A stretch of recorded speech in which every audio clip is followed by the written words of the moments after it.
Okay, let's dive into this. Welcome to today's Explainer, where we are tackling a concept that really, absolutely challenges our baseline understanding of inner strength. We're talking about the architecture of human resilience. So, we're going to break down exactly how our perceptions of resilience have been fundamentally warped by the stories we consume on a daily basis. And, more importantly, we'll figure out how we can actually begin to rebuild a more realistic, robust framework for surviving adversity. How resilient are you? Take a second and actually think about that. I mean it. When life pushes back, what is your foundation actually made of? We usually only ask ourselves this in the middle of a crisis, right? Like when the ground is already shaking beneath us and everything's falling apart. But today, we're going to put that definition to the test right now, well before the storm hits, just to see if what you consider resilience actually holds up to reality. Now, notice how the source material doesn't just call it the biology or the nature of human resilience. It calls it an architecture. I absolutely love this word choice because it implies that our ability to withstand challenges, well, it isn't just some magical innate trait we're either born with or we aren't. It's something built. It's structured, it's planned, reinforced, and most importantly, it is rigorously tested by the elements.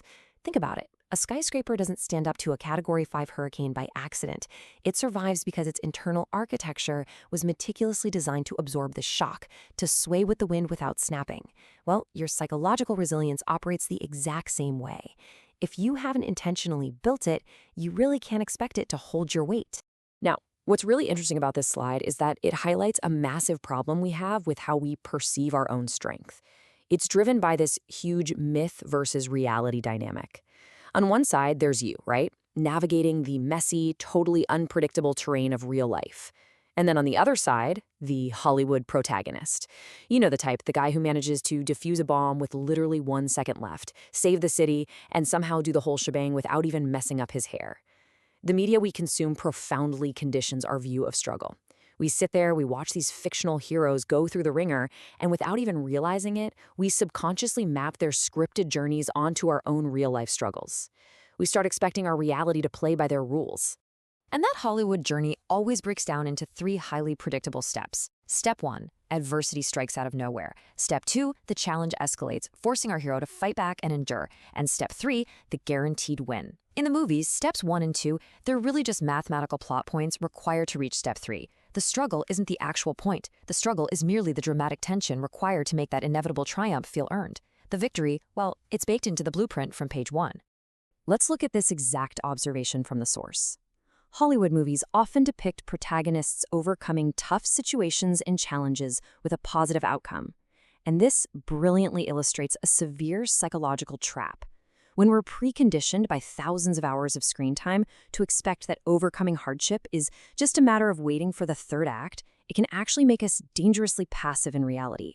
We literally just sit there, waiting for the music to swell, we wait for the narrative to neatly resolve itself. This conditioning tricks us into believing that resilience simply means holding your breath long enough for the happy ending to arrive.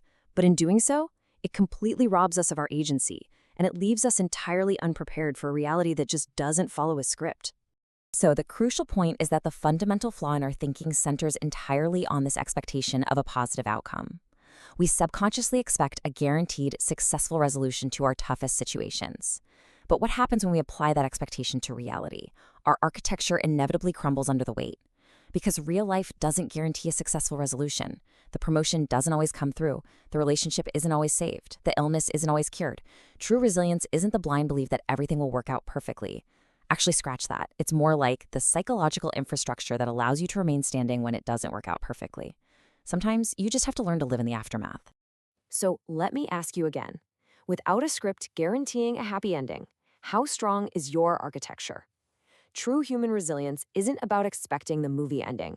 It is about designing a structure strong enough to endure, even when the screen fades to black, and the rest is entirely up to you. Take a hard look at the foundation you're building today and make absolutely sure it's designed for the real world. Thanks so much for exploring this topic with me.